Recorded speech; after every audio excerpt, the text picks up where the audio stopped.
know there is a lot of learning going to happen today, inshallah. And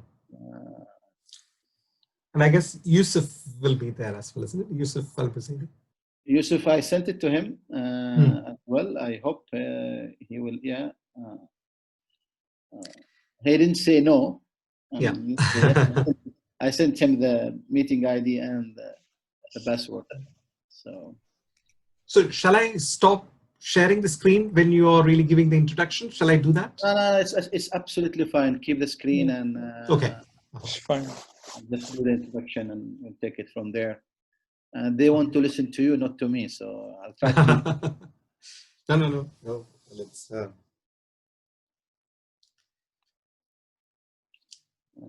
So usually there is something called settling in, checking in into the Zoom system is quite challenging. Yes. You get the ID correct, the password correct, and then.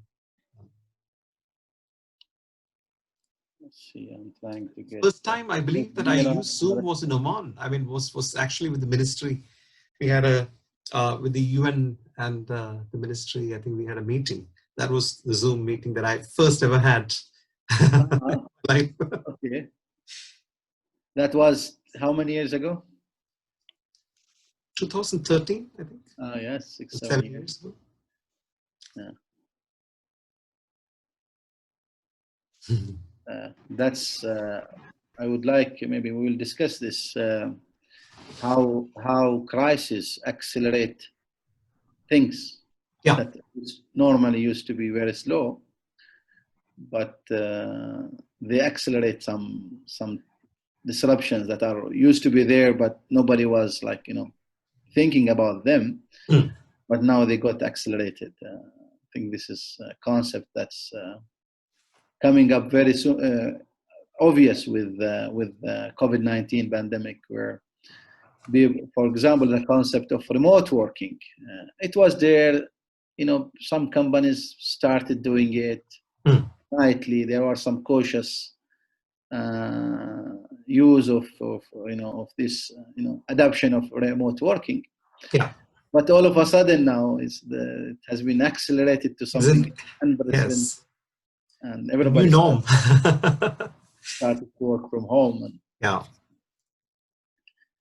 I guess I can see some guests from India joining us, which is really great. Right. So I did share this information with some of my friends. I'll be happy to see them around and maybe to share their experience as well with us. Hello, Sabu. Oh, Minnie. Hi, Minnie. How are you? Doing good. Hello, Abdullah. This is Minnie from Kerala, India. Hello, Minnie. Welcome to our webinar series, and we thank you so much for your time. And we are delighted to have from Sabu, because some of my friends have also joined. Priya Chintan is also from Abrams too, and some of our students as well as faculty will be joining soon. Thank you so much. I have to set the expectations about. There are also colleagues from Southampton, probably one or two. I think I've not really shared this widely, but selected few friends. I mean, colleagues who have connections with the Middle East, particularly Oman. Perfect. So what we will also record it on a kind of, we will put it on our YouTube link, so you can share it later on also with others. You're recording. Would you like to record this? And yes, we will be recording this. Okay, that's great. Thank you.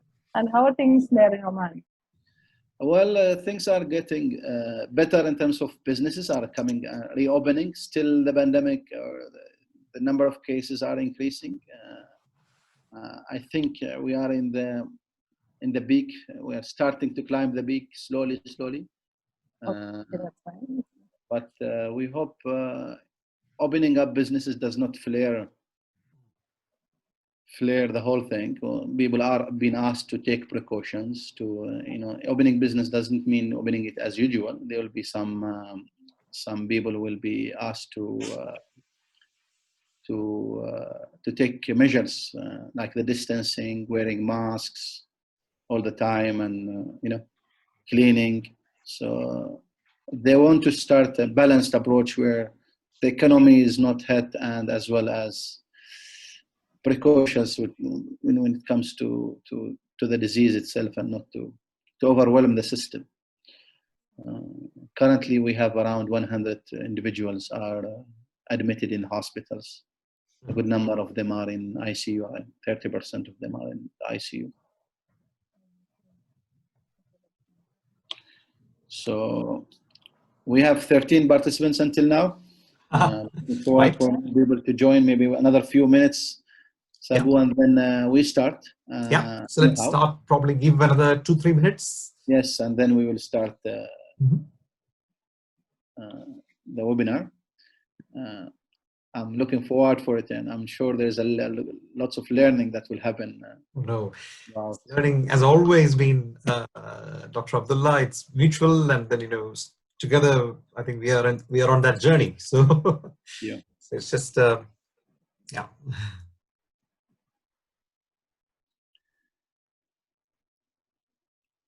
So surprisingly, Britain is very, the sky is very blue. You can't. I've never seen blue skies, since my arrival, probably 2 decades ago. I think it's so blue and calm, less pollution. So okay. That's because there are no airplanes. That's right. No aeroplanes on the sky, and also traffic of road traffic. Correct. Less traffic. Yes. What about the trains? Are they working normally, or stopped completely? Trains are actually operating. Well, not all of them. No. I think at the moment, public transport is completely stalled at the moment. Yeah. Oh, interesting. And that's also another reason. So let's see. So also maybe this is the longest period you are at home, huh? Yes. Seriously grounded. Seriously grounded. Perhaps the family is very happy that I'm around. So in fact, I think yeah. So yes, we just 1 minute. We'll start at 2:05, and okay. we have a good number now. We have 15 participants. Yeah. To start with, and I'm sure these are. They will learn a lot, and there will be no waste of time by being. So I think 2 of my colleagues, I think they sent a message yesterday from the UN office, so they couldn't get the re-invite. So probably for some reason. Did you send them the ID and the password? So I did share the ID that you've provided. Perfect. We did that last night as well. We resent again who have registered into this seminar. And yeah. All right, shall we start? I know your time is very valuable, and we don't want to waste your time. So I'll take the honor to introduce you and to introduce Sabu. Is something very honorable to anyone. But maybe I'll start with myself. Maybe there are few people from international and maybe local who doesn't know me. My name is Abdullah Al-Muniri. I'm a PhD in epidemiology from Sweden, and currently working as the Director of Strategy and Planning at Oman Medical Specialty Board. That's my government official, but also I am a co-founder Data Academy with Muhammad Saadi and other groups of friends who have come up with this academy to start to build the nations who are equipped with data skills and ability to analyze data and ability to use that data to inform policy and make decisions globally.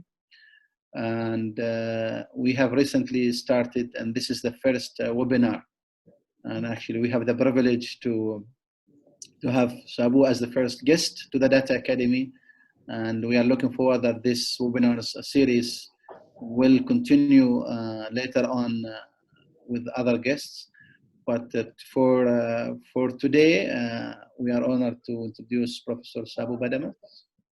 He's an Associate Dean International, Faculty of Social Science, Professor of Demography and Global Health, founding co-director of Center for Global Health, Population and Poverty, and the India Center for Inclusive Growth and Sustainable Development at the University of Southampton.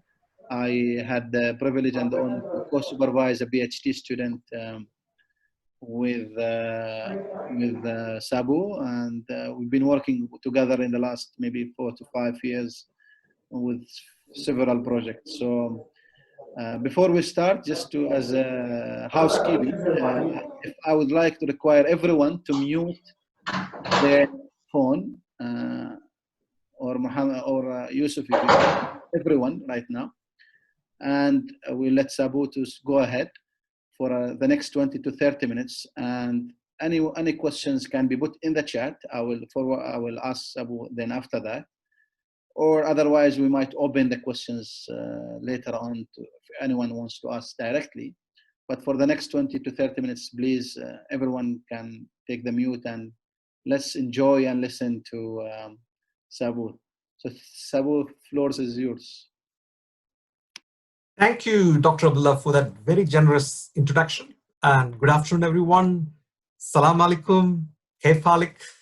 I should also say namaskaram because there are people from my own state, but also generally. I think let me first also thank my dear colleagues, friends, brothers, and sisters from all around the world, particularly Dr. Abdullah Al-Maniri, with whom I have worked very closely, Amira, whom I'm really proud to be associated with, Dr. Yusuf Al-Busaidi, Research Council, Ministry, the Royal Oman Police, Ministries of Manpower, Planning, Education, Health. So it's been a huge learning curve for me. And also Dr.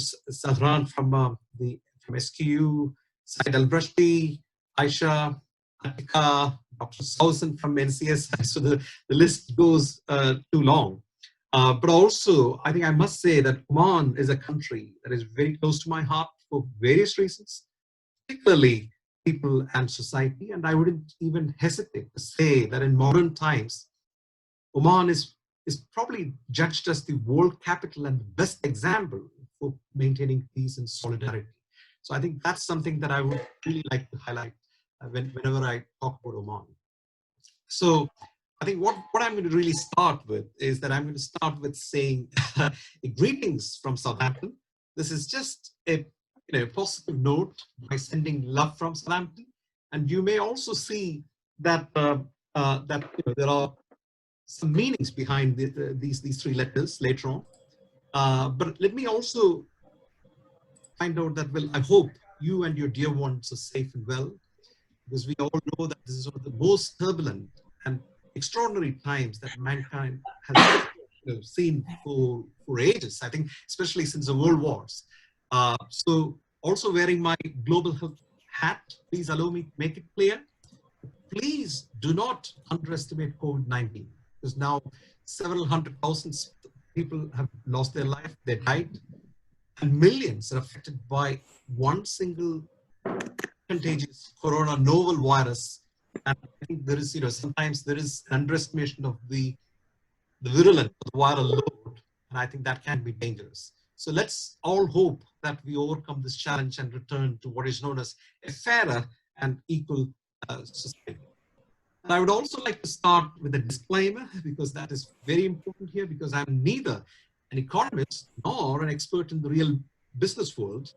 But whatever I say here is based on what I've observed and learned from my esteemed colleagues across the world, and then particularly from Oman, from GCC, and so on. But however, I'm going to base some of my arguments that economic analysis tend to focus more on supply and demand, productivity, and so on, and often miss out the bigger picture in terms of population, the environment, and technology, and so on. I think that's something that's very important.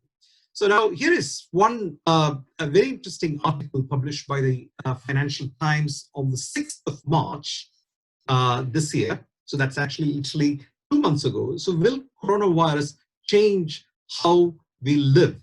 And the caption underneath is that what seemed like an age of infinite possibilities starting to look much more fragile.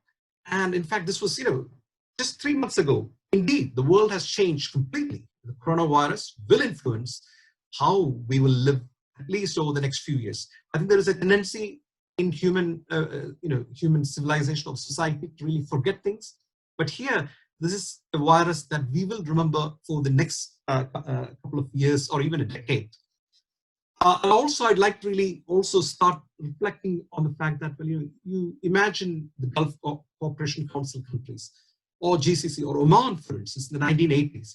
If you look at the 1980s, for instance, in the Matra region, there were only a few probably ships, or if not boats, and then it was plain desert, and now that's been transformed into a beautiful country with lots of people and skyscrapers, business establishments, cultural centers, and so on.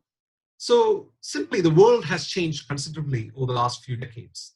But coronavirus is actually given as a wake-up call. Why? Because it has changed the attitudes and imaginations of business, industries, trade and investment from various countries, consumer behaviors, education systems, health systems. So it's, there's a lot of literally all sectors are affected by the single virus. And this single virus also has started questioning our own identities and the reasons for human existence and political changes, etc., political leadership. I'll come back to that later. But as we return from the lockdown, we will definitely see some businesses thriving, some losing, some even disappearing, or even reincarnating in new avatars or models. So I think that is something that we will see over the next couple of months. And particularly, there's a lot of worry. That I had lots of questions from certain startups. I think my response to the startups has always been, startups during these economic recession or these crisis periods will also suffer badly, but those on digital platforms, for example, I think they have probably opportunities than challenges. And in any case, I think the post-COVID, we will have new opportunities, and it all depends on how we seize those opportunities. And the business in the new world after COVID-19 will be inevitably, I believe, it is going to be technology-led. It's going to be data-driven. For example, digital marketing, where Southampton is ahead of the curve in certain areas, including data sciences, web sciences, business analytics, and data analytics, and so on. I think these are going to be quite prominent as we really move forward. Now, I think we don't want to really sometimes reflect on this, but this is a ground reality. GCC oil crash, and in fact, the point is that sometimes when we reflect on this COVID pandemic, we think that suddenly we have a crisis. But in fact, I think in most GCC countries, we've already seen the oil crash that's happening. The oil prices have already collapsed, and the demand is very low due to lower commodity prices across the globe. And I don't think that the recovery of oil is going to be a reality again, because it's doubtful, because I think there is a considerable shift in certain business agenda. And the non-oil growth, as you see here, the non-oil growth, that is going to really grow, and it's already started showing signs of growth, but the debt levels are also increasing, and that is something that we need to really pay attention to. And many GCC countries are now miles ahead in terms of the planning of diversifying economy from oil to other sectors that also includes renewable sectors with more attention to carbon-free technology and environmental sustainability. That you may see here, I don't know whether you can see the pointer here. You can see most countries, Saudi Arabia, Kuwait, Qatar, UAE, Oman, Bahrain. The trend is almost the same, but the one red line that you see here is the GDP growth in percent. So that's actually quite fluctuating, and we will see perhaps a bigger picture a little later. So the key questions here are: how did the COVID pandemic worsen the economic outlook of GCC countries? And also, what could be the true scale of this impact? I think that's something this is probably $1 million question. Many people are really talking about that. What is the real scale? And in fact, that it's probably too early to say, but we can actually make some speculations to start with. And the third question is, how can we recover from the economic damage and volatility in GCC countries post-COVID-19? It's not just in the GCC countries, but across the world. And there is something that I would like to highlight is the interdependence in today's world. As the world is dividing much, much faster these days with the rise of populism and all nationalism and all those kind of Brexit and you name it. And so these are all happening. So in those circumstances, unless there is a unifying model, I think we are going to see more economic damages in the future. So I just like to really ask you a question. I think if you can actually just quickly give me some indications of how much money you spent over the last few weeks. I mean, we can actually make this interactive.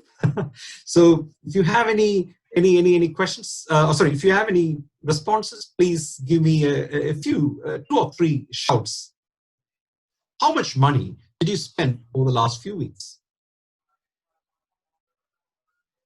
Anyone? Actually, my expenses decreased by 70%. Right. Okay. Because I'm a female, and you know how female are. Money. Right. Okay. So here is one answer, that the expenditure has decreased by 70%. So what are the other answers, responses? Okay. Or let me ask you the other question. Is there anyone, who's watching this, have not spent any money at all? Yes, it's me, Sabu. Mini. You haven't spent any money? No, nothing. Right. Okay. So or no money. Okay. I mean, that money, when I talk about it, it need not be the cash that you're paying, but it can be digital. It can be a digital transaction using credit cards or debit cards. Includes the debit card or credit card. I didn't pay anything. Right. Okay. Great. So anyone else quickly? No? Okay. So I think what I would like to really highlight here is the following. We are spending, I think, of course, the spending has slowed down for a while, but people have been spending quite a lot of money, or there is at least some cash flows that is happening digitally across the world. So, for example, I think we all should be grateful that most of us, we are watching today, or we are here today, we are not deprived of food or any other essential items or consumer durables, but people were actually spending money. Some cash flows were happening, definitely happening. So some people were buying probably toothpaste, to vegetables, to fruits, essentials. A few others buying probably luxury goods, and so on. So the larger supply chain that you see has not stopped at all. So it may have slowed down, definitely, or it has probably deviated from from its normal routine. But it was not.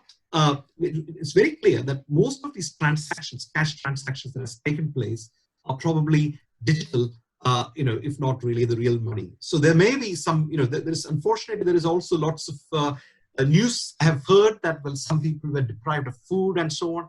I think that's actually sad. But across the board, the larger, supply chain was actually functioning in one or other direction. Now I'm coming back to the same love. So these are, apart from these 3 letters, it's also, these letters also indicate some shapes. And these are probably the shapes of what we call the recession, So for a global domestic product, like here on the y-axis, and then you have time on the x-axis, this is a recession that nobody wants. Nobody wants to be on that L category, because, nobody is going to really fall like that and then be there like forever. In most cases, vast majority of the cases, it's you or we. I mean, you is actually, of course, the recession will kick down the economy for a while, and then it'll remain there for a while, and then it'll go up. And then V is actually something that is probably expected quite often. I think, when we look at probably what happened in the last couple of decades, the economic recessions, most of them, they were V-shaped. Now, here is one clear data that you have. The world, this is the world GDP, and this is actually the real GDP growth plotted in annual percentage. So I think here I would like to really highlight something that also sometimes, that we should not just see everything in economic lens, but I would strongly argue that we need to zoom out and reflect on the reality of the society. So that includes, for instance, demographics, geopolitics, the environment, and so on. And particularly important is actually the history. History is something that often we have forgotten. So we need to look back into the history, go back even to a century before. So particularly, for instance, if you look at the last century, it was filled with uncertainty and catastrophic events. For example, 2 world wars. I think that was more than enough. And there were cold wars between the US and Russia and so on. So it has been really phenomenal, I think, especially since the World War, and particularly during the war as well as the post-war. But in the 1980s, we actually saw what is known as a series of geopolitical shifts and influences. And for example, if you look at it very carefully, I think it was in 1973 that the Arab nations particularly banned oil supplies to the United States. And there, it flared up a kind of a business vengeance between 2 continents, the Middle East and the United States. And in 1979, well, we have also seen probably the oil price, shot up, and then I think there were sort of very clear Cold War between Iran and the US and so on. But 1990s was actually the period of what is known as real globalization, privatization, liberalization. I think that was the decade. So the early 1990s, demographically, was also quite important because it saw some phenomenal change in population distributions across the world. I mean, partly through reduction in fertility and so on, in my area. So that's why I'm really, I'm very passionate about that. But that globalization, liberalization, and privatization that we talk about, I think it not only helped gain strength and revive global economy, but also it had an impact on the on people's lives, ordinary lives. That means, like, millions of people getting out of poverty, for instance. I think through China's family planning and open market policy, we saw probably over 400 people lifted out of poverty in the last 2 decades. And that I would say that is phenomenal. Now what we see currently since 2000 or 2010, after 2010, it's rather disappointing.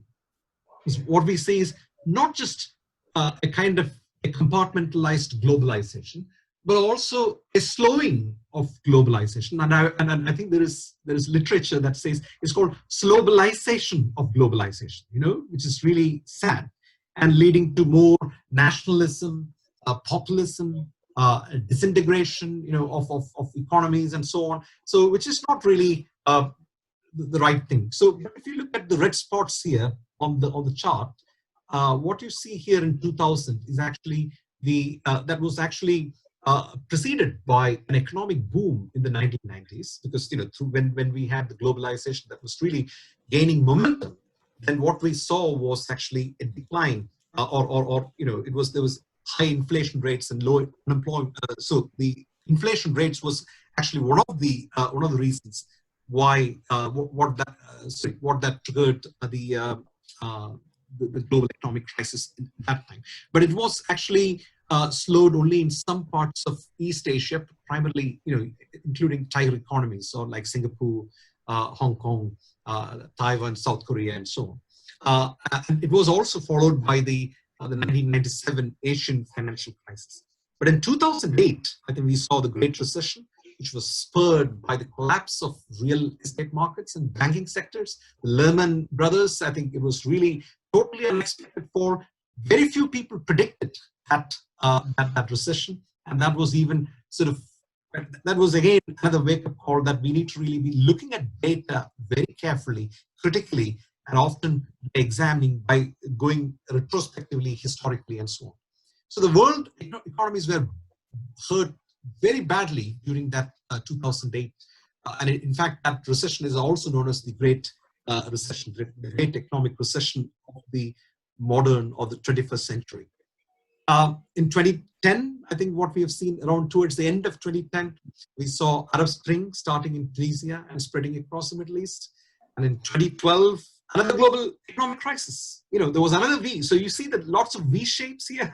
So I think because it's a global picture, you don't really see lots of V's there. But if you take, for example, countries, even including in the GCC countries, you will see lots of V's and W's and U's appearing in the chart, which is really, again, I think, you know, well, economists would agree with me that sometimes the real, so the GDP is probably not a very good measure because it doesn't really take into account of the welfare, you know, measures, etc. But it's just purely a good comparison indicator that's widely used. So there may be some other stories that are left behind, sort of behind the graph that we see. But what we have also seen is that 2012, following that, after the Arab Spring, we also saw a global economic crisis. But at that time, this was actually particularly focused on advanced and major emerging economies, because there was also Eurozone debt crisis around that time period. 2016, wow, that is actually some phenomenal, I think nobody would forget that, probably that time, 2016, that time period. And 2017, 2016 was actually when the Brexit was announced, probably towards June, I guess. And then in 2017, we had President Donald Trump came to post. And ever since that, I mean, you know, with due respect to those national leaders, but what we've seen is actually, we have seen, you know, the economic Cold War evolving between different countries, and even within Middle East, there have been some cold economic wars happening. So, for instance, one thing that is very obvious is the Cold War between the US and China. And I think I'll just move to explain. This is actually across the emerging markets. But I also included Africa here just to see, because Africa is going to really be one of the leading economies in the world in the near future, I think, you know, because of various reasons. But then there remains considerable uncertainty because African countries, several African countries are behind the curve in terms of, you know, making the best use of their demographic dividend skills, etc. But what you see here, this graph shows you the a comparison of the world with the main economies like the US and China and so on. So here, one thing that is very clear is that China's position is relatively very strong here. Because why? Because, you know, even during this COVID crisis, what I've been hearing from my colleagues from China is that, you know, they had lockdown measures, strict lockdown measures for a while. But then when that was released based on local decisions, very strong decisions, they started to sort of regain the economy.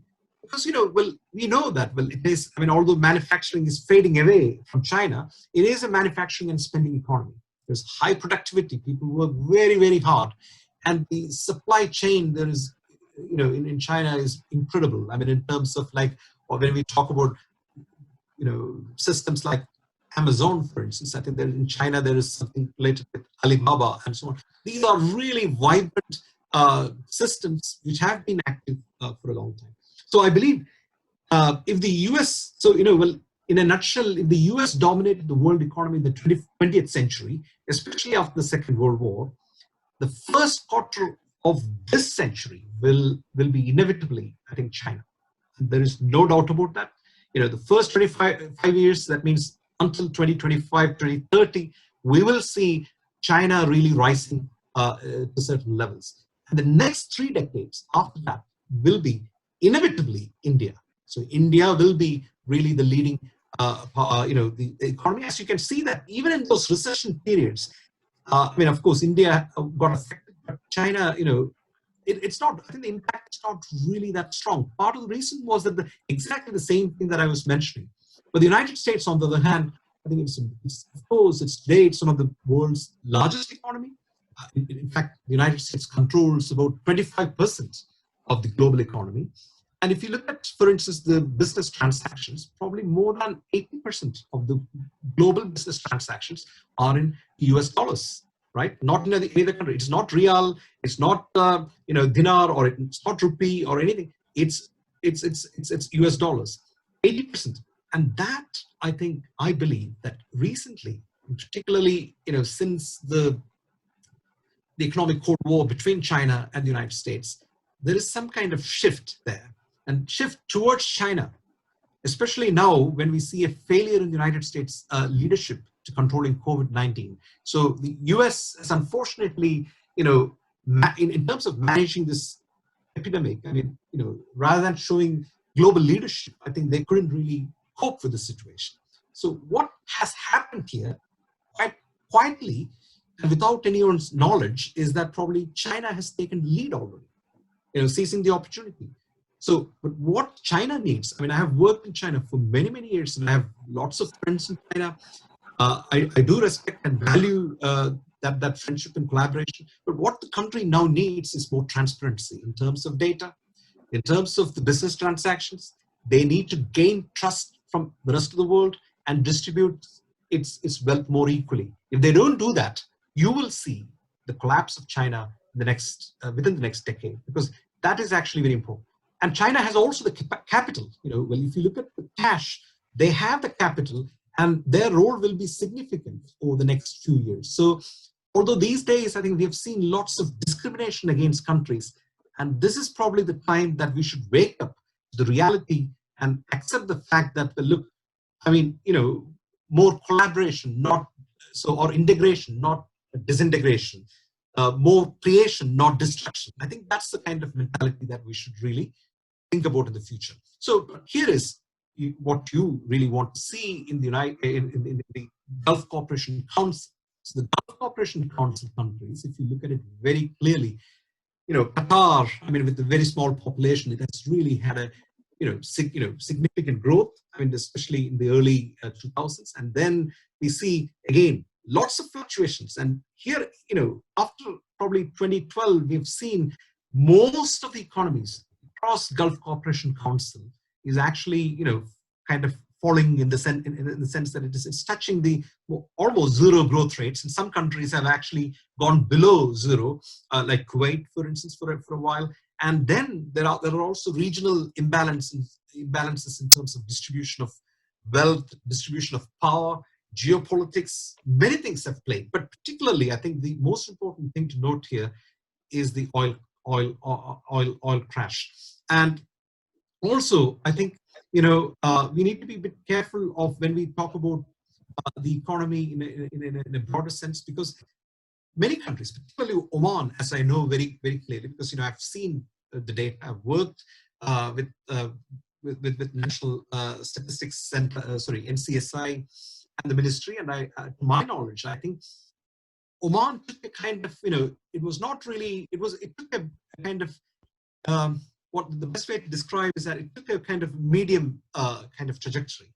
There are fluctuations in Oman. Oman's economy is actually struggling, but I think there are some efforts that are already in place. But everything is done slowly, carefully, and that's always been Oman. So the Oman that I know has always taken kind of a laid-back approach, but then because it's not just seen purely from an economic sense, but you're also probably looking at other aspects of the population, like cohesion and youth, young people, their employment, and so on. But job generation in most of the Middle Eastern countries is going to be a significant challenge. I think I need to probably quickly move because I know that we have limited time.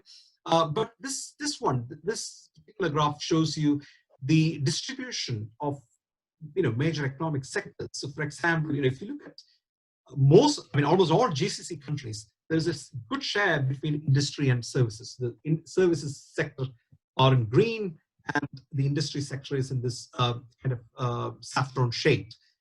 But what you see here is the light blue one is the agriculture. So that's telling us something that is very, very important. So in other words, agriculture economy is almost non-existent in GCC. I mean, apart from, the big production of dates and several other kind of important crops, I think GCC agriculture economy has been kind of very, because of, I think there are reasons, because of the climate and other reasons. But what it means is that GCC countries will be heavily relying on food imports from Asia and other economies. So climate change is very important. That is going to play a crucial role. So touch wood, we don't want any major climate change outbreak to happen, probably, or extreme weathers like flooding or high surface temperature to happen over the next couple of months, because if that happens, so if there is a natural disaster or extreme climate conditions, then that will affect the crop production. That means the essential grains will be limited. We will see the prices going up. So, for example, the price of rice or wheat, I think that's going to go up, and the inflation will be high, and so on. So what it means is that, well, we are interdependent. So if there is actually a flood in Pakistan, suddenly we have to think that, well, hey, I mean, well, there is something that has happened. So that's the time that looking at a country and saying that, well, look, oh, it's flood happened. Rather than that, I think the world community should really come together and support that country, partly because probably the rice that we're going to eat in the future is going to probably come from Pakistan or India or Bangladesh. So that kind of interdependency is fundamental and crucial. Now, the other important point that I'd like to really mention is that, well, probably, I think this will probably summarize some of the impact of COVID-19 on economic sectors. So high impact, I think, well, we have seen real estates, for instance, badly hit. I think that's across the world, not just in the Middle East, but also, or in the GCC, but across the world, but particularly GCC countries, real estate. And these are actually, again, I must admit that these are based on speculations, because we haven't seen the full data yet. So we have to really wait for that to happen. Power and energy sector is affected. Manufacturing, I think, severely affected. Hotels, food, and tourism. Tourism particularly, that industry is almost collapsed.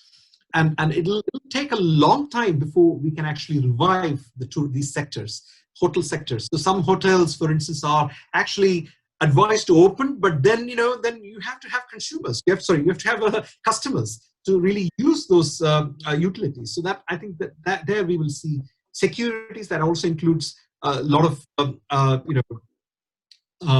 for example, it could be financial, it could be other national securities, etc. Wholesale retail market, and there is a medium effect. The medium impact is also there, and aviation sector that we have seen that's also badly affected. So I think I can hear my own voice reflecting. That's because somebody has switched on their microphone. Could I please request you to switch off your microphone? Thank you.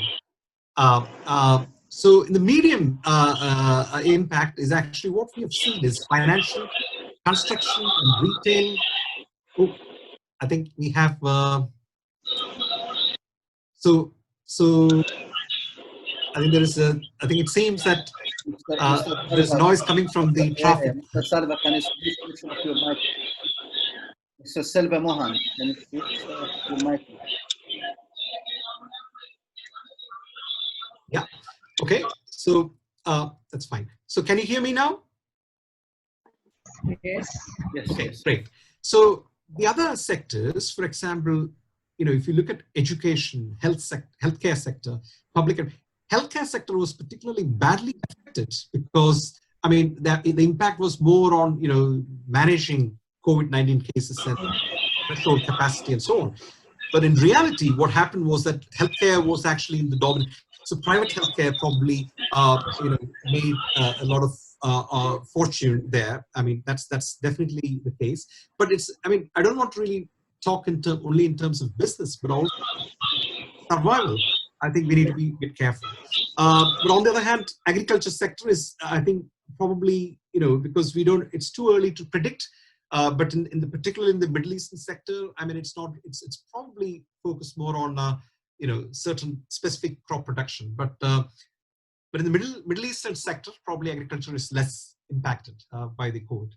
the other important thing that I'd like to highlight is the tourism is actually, something that there is actually a golden opportunity for many of the Gulf countries. So for example, as we see here, Saudi Arabia, for instance, has got about 16.8 million tourists coming annually. So these are all the data that are averaged for the last 5 years. So every year, annually, we are expecting about 16.8 million people coming from different countries to Saudi Arabia. And that's, we know that, well, that's predominantly for the reasons of pilgrimage, Mecca.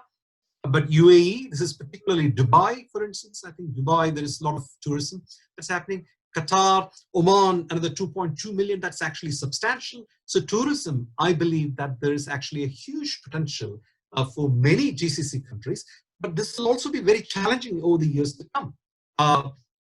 Because, well, what we need to really make sure is that, I think in order to attract an international tourism, or in order to promote international tourism, what we need to really maintain is regional stability. And I think that will be very crucial. And besides, I think within countries, what we also need to really make sure is eco-friendly tourism promotion, because that is very important. Because I remember that I had the huge opportunity to go for a desert kind of stay with our dear friend Yusuf Al-Buzaidi. I think, and when we were really going through the research, we actually came across quite a lot of the wastage, plastic wastage on the sand, and I think those, so that there are both internal and external factors that we need to really take into account. And so I think that's probably the economic sector. Now I would like to really quickly touch upon this important issue, which I talked about, the regional instability. So we are now talking about lockdown, and we have been in lockdown for the last, 3 months, or maybe 1 month in some countries. But there are countries which are in lockdown for more than a decade, or more than several decades, we don't know. So, so that is actually very, very important. So Syria, for instance, occupied territory of Palestine, Yemen, and the Iraq, for instance, these are countries which have witnessed incredible lockdown. So that means a cohort of children, they lost opportunities for education. And what does it mean? These are people, the people who are alive and surviving in those conditions will have to find opportunities. So there will be a large influx of, let's say, refugees that's actually going to come through. And that will put pressure on the infrastructure and the economic prospects in most of the GCC countries. And, and this is actually something very significant, because if regional stability is not maintained, then we will not be able to see a prosperous economic growth for GCC. I think that also applies elsewhere, in any part of the world, but particularly GCC. I think if tourism, for example, is seen as an opportunity, then I think we need to really, think about maintaining or achieving some regional stability. Now, I would like to really sorry, this is just a reflection that sometimes, we have also unhealthy competitions that can lead to market collapse and destruction of businesses. And in fact, we have seen several examples. Market dominance could sometimes exacerbate inequalities, because income inequalities and so on. In Dubai, for instance, we have seen extremes of life. People who are in the, in the extreme upper class. So sometimes even we know that will probably 90% of the income is held in in that 5% or smaller percentage of the population, and that is not right. I think that's something that could even lead to another global economic or even political crisis. Now, just quickly to sort of take you through some of the population measures, we need to be thinking very carefully, because here we have got population of Saudi Arabia, which is actually the highest, which is 34.1 million. But across I think if you put all these countries together, GCC population is about 54, 55 million. And that is actually, probably less than the size of the UK population, or, probably, I think if you look at it, 6 times is the size of the US population. So, the population distribution is going to be quite important. And some of the countries are small, in fact, including, Oman and Kuwait and Qatar, for instance. Qatar is a very strong economy. It has been a strong economy for a while, but its population is. The other important fact that we should always remember is that when you look at what is in the bracket, in the percentage shows you the percentage of people who are non-citizens, or in other words, these are the people who are expatriates who are working in the country. So in Oman, 1 in 2 population, 1 in 2 of the, if you take one out of 2, they are working. So they're from another country who are working in the country.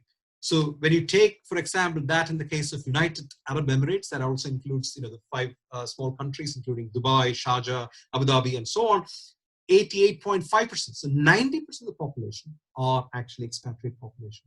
And that is also the same in Qatar. 89 to 90% are really, are expatriates. And that, I think I would say, these non-citizens as well as citizens together, that working age population, that is the real economy. So if you're really thinking of a GCC economy at the moment, is not just oil. Oil is, of course, important, and we know the oil challenges, but also that workforce is extremely crucial. And how we work out that workforce is actually, we need to be, that is the real economy. Now we know that, well, COVID-19 has forced the expatriate workers with very little choice but to return to their countries. They had gone back to their countries. But because also, we have to also think in terms of the income growth in other countries, source countries, that is changing rapidly, positively. So GCC could potentially miss out an opportunity, particularly if it is looking for promoting skilled labor, like for instance, technology-led or technology-led manufacturing or technology-led growth. Then the GCC countries, like any other country, like the US or any other country, would require that skilled workforce. And where are these people going to come from? They are primarily going to come from India, mostly, or other South Asian countries or Southeast Asian countries. But again, we have to remember that the income is also, the wages are changing in those countries. So there are now probably India presents, actually, there is actually a discussion now that whether India is going to replace China as the world's manufacturing capital. And in fact, there's quite a lot of opportunity in India, as the country is sort of experiencing a lot of changes. I think there is an expectation that India could actually use that skill force not only for its own, for the country, but for the rest of the world, particularly for the Middle East, because there is a close relation between all GCC countries and India. And I think that's so particularly from the state where I was born and brought up, Kerala state, there are very interesting initiatives. So one is called the Additional Skills Acquisition Program. It's actually a business incubation skill upgradation program by the Department of Higher Education of the government. And that's really making revolution, that in the sense that it's producing lots of young people with additional skills. So personally, I know, for instance, I think I work very closely with my colleague, Mr. Amajit Singh, who is actually the CEO of the India Business Group in London. So we work together with India Center Southampton. We have started working together on these opportunities. So in terms of opportunities, there will be plenty of opportunities, and there could be even opportunities for potential outsourcing. For instance, some of the countries, if for various pressures, I think they could potentially, GCC countries could potentially outsource some of these technical jobs that demand more technical input can be actually shared or with other countries. So I think that's something that is very, very important. So I believe that there is also a gender fact that is very important in the Middle East, particularly what the world would like to see is actually lots of business leaders, representing the female population, and that gender equality is also quite important. And I think there is a lot of changes that are happening, but sometimes, when you look at these data, the changes are a little slow. But females, I think, I call all our females to really come forward and take, leadership positions. And I think that will drive the local economies. This is just an illustration of Qatar population. So Qatar, this is even if you include citizens and non-citizens, you would see that it's predominantly male population, and they are young. Sorry, I need to really make an important observation here. The one of the aspects that we see here is that this is actually the population pyramid. So in the past, for instance, 20 years ago, if I had the same graph in Qatar, you would see a lot of people coming from the 15 to 19 or 20 to 24 age group, particularly males. And that is now shrinking. Although there is a demand, there is an increase in supply from many South Asian countries, actually, the number of people who are coming into the young people who are coming into these to the GCC countries, there is a reduction already seen. And as this is clearly, I think, visible in this graph, and that could be attributed to other various measures like, the nationalization measures like Omanization, Emiratization, Kuwaitization. So all these have probably led to that change. While that change, is inevitable, we also need to really look very carefully that there is probably an aging of the immigrants who are already, or aging of the expatriate population who are already in the GCC countries. And that will also determine the course of, the future course of economy and economic growth. So this is Saudi Arabia's case. I think, in terms of proportionate share of immigrants, it's low, but still it's a large country. And you also see that a lot of people working, especially from Indian states, particularly Kerala, Maharashtra, Gujarat, working in Saudi Arabia. So this is just to give you a quick glimpse of the global migration flows. And I'm always proud when I show this, because this is from one of our PhD students who did this wonderful, infographics, because data is very important. And what it shows here is that these are females and males. So we have so if you look at Southern Asia, South Asia, so that also includes the countries that I mentioned before. So the size of this ribbon indicates the size of the flow. So that means the size of the immigrants. So that means that you would see that, most people, I think if you look at, what is that? So this is Western Asia, that includes also Middle East. So most of the migration is happening within Western Asia or Middle East, but that significant proportion is actually coming from Southern Asia. And that trend is also the same for females. I mean, although in relative terms, the share is smaller, but I think females are also, and we also see a lot of flows of people from different parts of the world, different parts of the different continents, regions, and that's probably mainly for business or business reasons. Right. So I think just to conclude, I think I took more time than I estimated, so please forgive me for that. But to really move forward, I think what we are looking for is actually more a kind of an investment for sustainable economic growth. So again, I reiterate the fact that COVID-19 is actually a wake-up call, and this is a time for businesses, for employers to reboot and then and then start thinking differently. So we will be living in an era of data.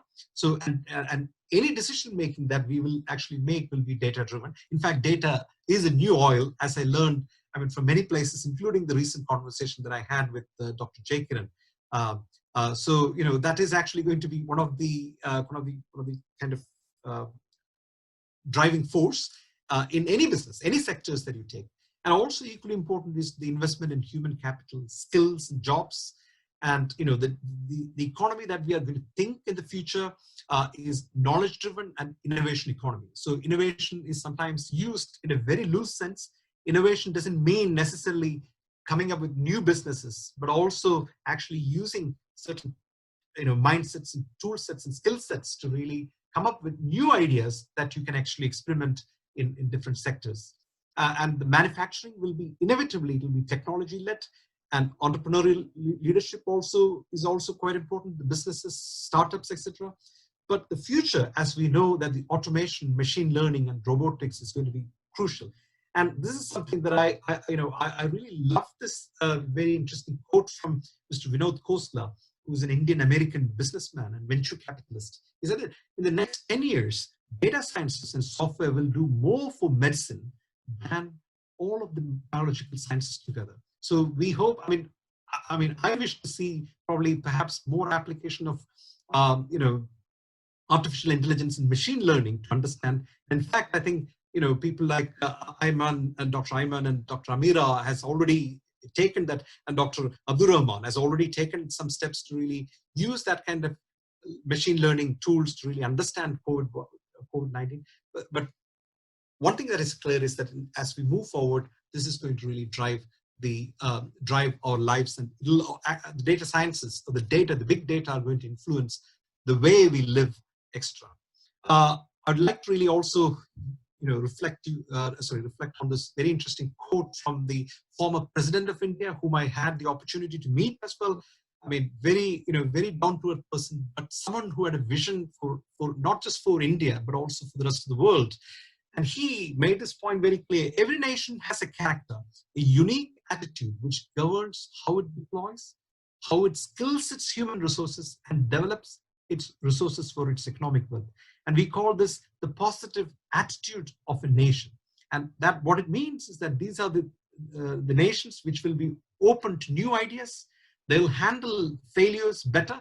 They'll promote a culture of enterprise. They'll be looking upward, in terms of learning opportunities. They'll experiment and create knowledge. And I can already see that Oman has taken some initiatives in this regard.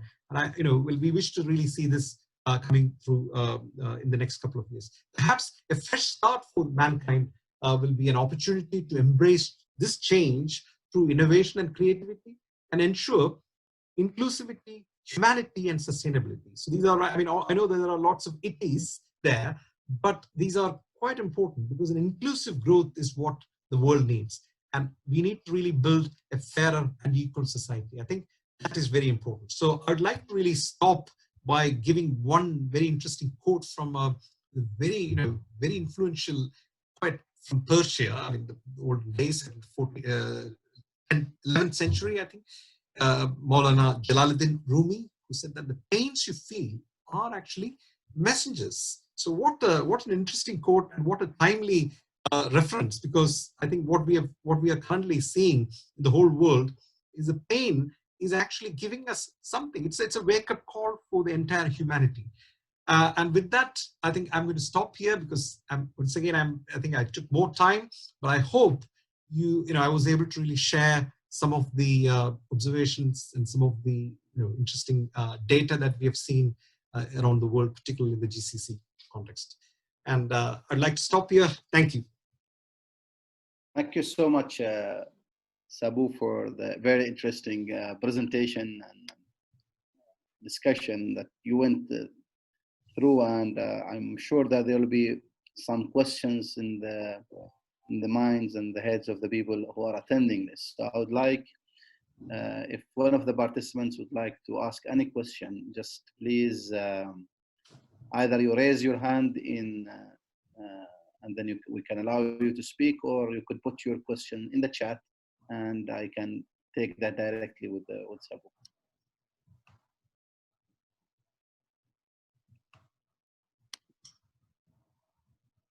Yes.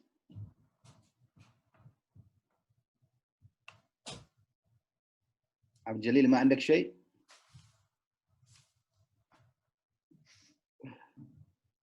Doctor, don't forget to tell him about feedback. Yes, okay. But let's first of all hear from the people. If you can put your questions. Otherwise, Sabu, I have a question. Sure. And there is a say from Lenin. He says there are decades where nothing happens, but then there are weeks where decades happen. Right. Yes. And I think over the last few weeks, so many things happened, and I think this economic crisis has accelerated lots of changes within countries and between countries. From your point of view, what do you see that things will move fast over the next few weeks? I can see, for example, I can give the example of remote working. It was very slow at the beginning. Companies were, many of the companies were not taking it seriously. Governments, for sure, they were not considering it at all in even their laws and bylaws and everything. And all of a sudden now it's becoming the new norm, and within a few weeks people started to work from home. So there will be some other aspects in our lives that might be changed with this crisis and accelerated change. Yeah, you can reflect on that. Yeah, absolutely. I think well, although it is only 2 to 3 months, I think we have lived through a decade of that quote is very relevant here. But absolutely. So I think again, what we would expect. I mean, I'm probably, I don't know whether it is appropriate to say this here. What we need is actually in these crisis times. I mean, A, we don't know much about this virus, and B, we don't know actually how it is impacting different. So during these points, we need more leaderships. Leaderships from the government. So firm leaderships from governments and firm actually instructions, clear communication is something that would really help societies. So there are some good examples, even including in Taiwan, for instance. In Taiwan, they managed very well. Singapore initially managed very well. South Korea definitely, I think it was really firm decisions and that leadership at the highest level. Kerala, for instance, I think the health minister and her team really did wonderfully. I mean, in terms of managing this, because Kerala is actually quite. I mean, it's not like. I mean, it's definitely we cannot compare Kerala with Oman or any other country, because I think if you look at the global mix of populations, I think GCC has much more share than Kerala. But yet, I think because of awareness, I think we need to really build that awareness, public health awareness in populations. And we also need strict enforcement measures, and that's particularly that should come from the highest level from the government, but also business communities. I think we have seen a lot of business communities coming together, but they could actually come and any alliances that we think about, like for example WHO, EMRO, or GCC, for instance, the GCC the headquarters could actually come with a solid plan, providing instructions so that all countries follow the instructions and manage this crisis more effectively. I always believe that no one is safe until everyone is safe in this crisis. So, we have to, there's no point in only saying that, look, I am safe. We have to make sure that the entire community, or the world is safe. Otherwise there's no point, because we will have probably a second or third wave of infections. Yes. There is this question here from Chetra Grace. Yes. Thank you for your very interesting talk. Can you please shed more light on the positive impact of COVID-19 and how can we make the fresh start from there, like less air and water pollution, less road injuries, and etc.? That's an excellent question. Thank you, Chitra. I think we all want to really think positively. And in fact, as I mentioned before, COVID-19 has already, it is definitely a wake-up call, because all of a sudden we talked about the sky is blue now. We hear more birds now. All this, the environment is more clean now, and that's mainly because that the human activities. So primarily, what we have learned from this COVID is actually everything that we have seen, the adverse impact on the society, community, etc., are attributed to what is known as are attributed to anthropogenic factors, man-made factors. So moving forward, I think we need to really think more positively, because there will be lots of people who would be who are probably bereaving at the moment. Well, they have lost their family members. So we're talking. My own colleague, I think well, his medical doctor, his nursing staff, 2 of them, they passed away. And that, I think that's it's so we have lived in darkness and we have to come out. So it's just like it can't be night all the time. There will be sunrise, but when the sun rises, I think we need to reflect, and we need to be grateful of the fact that, well, we are so lucky to be alive and to be coming out of this crisis. That's one. Second, there's no point in rushing. I think everyone seems to be on the rat race. I think when we talk about global economy, everything. So in China, for example, we've seen interacting with many colleagues, I think one thing that is primarily inbuilt into the society is finance and money. That economy is everywhere. It's economy. That alone is not life. So we have to think of new ways to really manage and maintain work-life balance and so on. So I don't know whether I answered your question, but I'm optimistic that the businesses will return. But it'll be, I think it is not going to die off. Some will, unfortunately, but those businesses that are returning will definitely, revive in new forms, new models. All right. So Abdul Jalil is asking a question.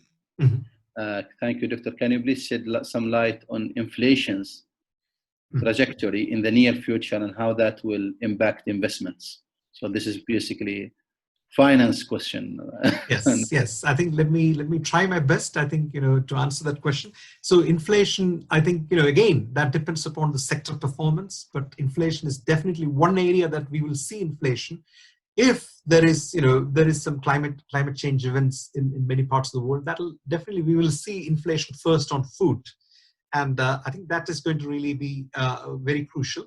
But then the other thing is about retails, like retail performance, and that will also I think create some kind of turbulence over the next couple of months. But I think it's quite early to really do a forecast. But what IMF, the International Monetary Fund, they have kind of stochastic, or probably model-based predictions which show that there is actually usually what happens is that after recession, there is a lot of energy in the populations and we will really move much faster. So I think we are unlikely to see probably inflation in acute forms, but there will be inflation definitely because of the changes in the supply chain and the global markets. But I think that over the period of time, we will be able to really see a kind of a positive impact on economy. And America, in the US, the United States will definitely, will rise. There is no doubt about that. And that has been their approach all the time. And I think with President Trump in place, I think there's a lot of, control inside. I think they want the businesses to be inside the country. And there will be some ideological shifts even in that leadership. Because, again, I think looking at the timeline, President Trump, when he made an announcement in early March that, look, this is not going to affect the United States. We will flatten the curve in seconds. He proved it wrong, right? Along with the presence of science, everything, all information technology, everything. So I think this is probably also a wake-up call for him to really reflect on the global position and the interdependence and so on. So I hope, so the inflation is going to be quite crucial. Yeah. All right, just because your friend, Dr. Yusuf Busaidi, is putting some more difficult questions here. Right. So he's asking about how will COVID-19 impact the rise of populism, reflect on the rise of populism in India, and how this will affect India growth prospect, and what is the prospect of another world war? Cold War, right? World War, yes. World War, right? Yeah.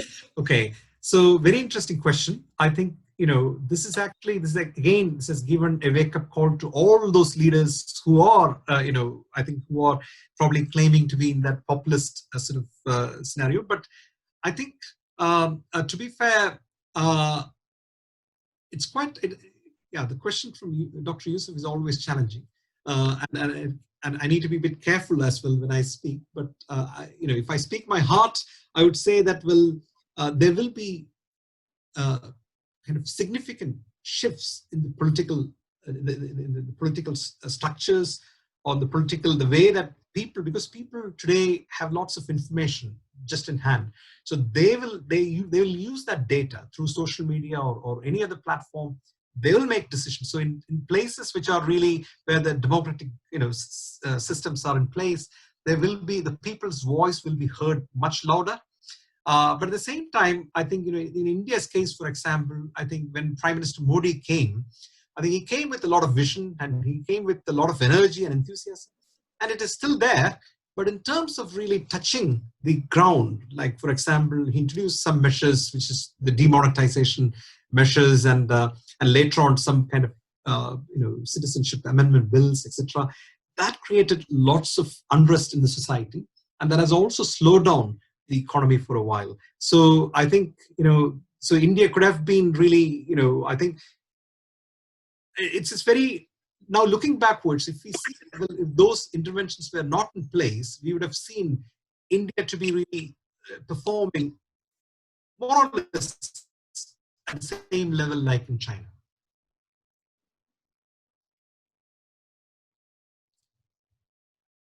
We'll take the last question from Ibrahim Al-Hosni. He says, how long it will take for Oman to build the data systems that can help in decision making in the right way. Sorry, could you please repeat that?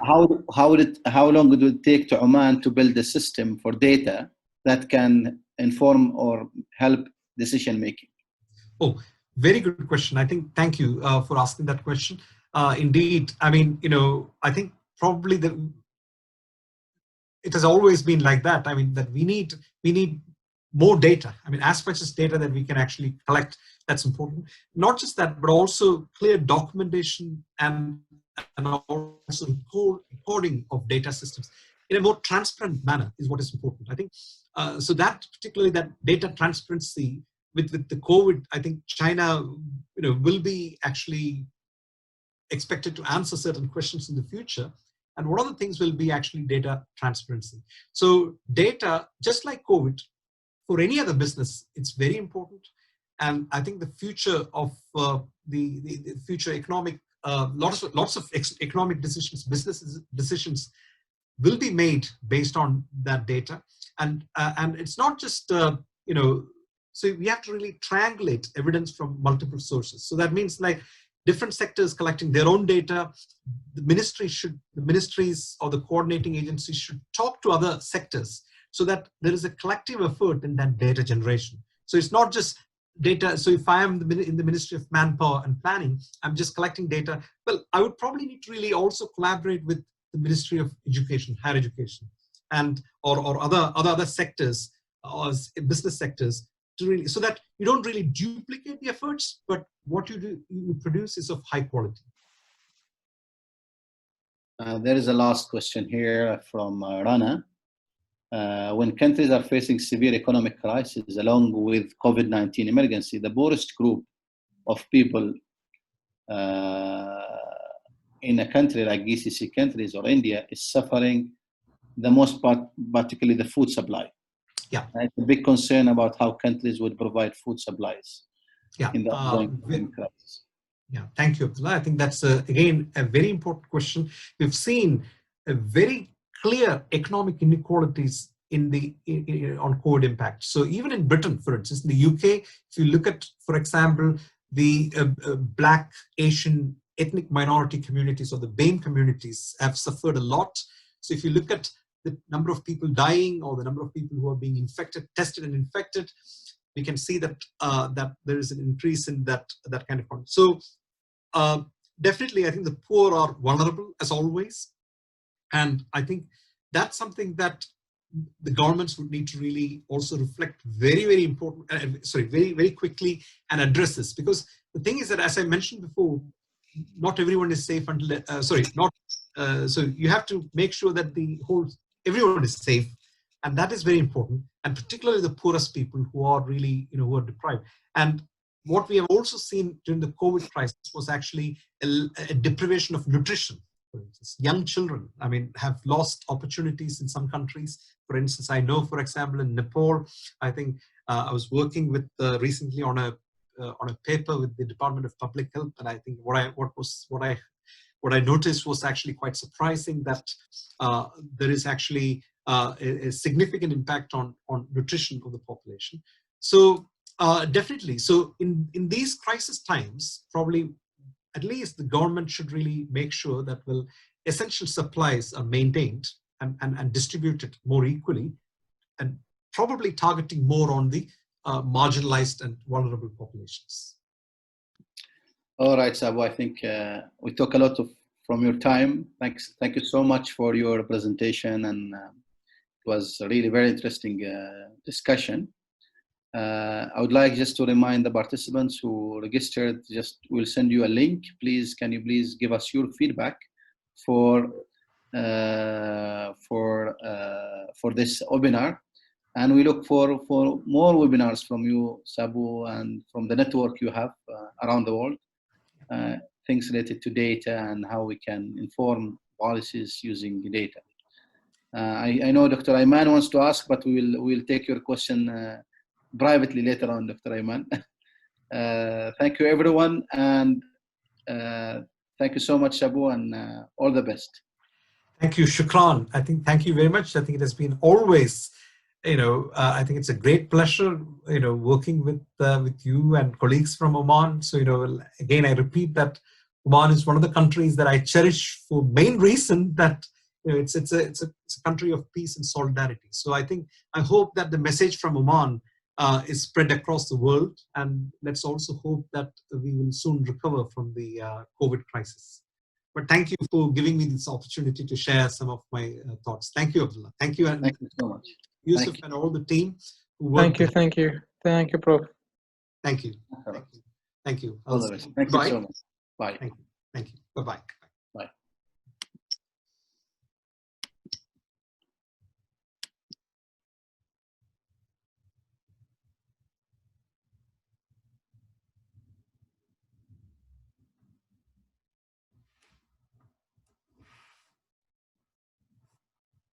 Thank you, Prof. Thank you. Bye-bye.